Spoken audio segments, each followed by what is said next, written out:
રાજ્યમાં વર્તાશે કડકડતી ઠંડીનો ચમકારો। 2 દિવસ બાદ તાપમાન ગગડવાની આગાહી છે। રાજ્યમાં હાડ થીજવતી ઠંડીની હવામાન વિભાગે શક્યતા વ્યક્ત કરી છે।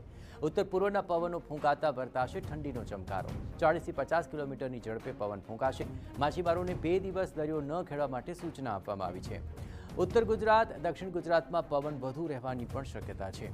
રાજ્યમાં હાલ કમોસમી વરસાદની શક્યતા નહીવત હોવાનું પણ હવામાન વિભાગે જણાવ્યું। बारिश की संभावना अभी नहीं है। और दूसरे अगर टेम्परेचर की बात करें तो अगले 2 दिन में इनमें 2 से 3 डिग्री की उत्तरोत्तर वृद्धि की संभावना है। उसके बाद 24 घंटे के दौरान 3 से 5 डिग्री फॉल होने की उम्मीद है। उसके बाद फिर से 2 से 3 डिग्री बढ़ोतरी की संभावना है। हवामान विभागની આગાહી અનુસાર ઉત્તર પૂર્વના પવનોને લીધે વાદળછાયું વાતાવરણ રહેશે, તો રાજ્યના પવનની ગતિ વધવાને લીધે માછીમારોને સતર્ક રહેવા જણાવાયું છે।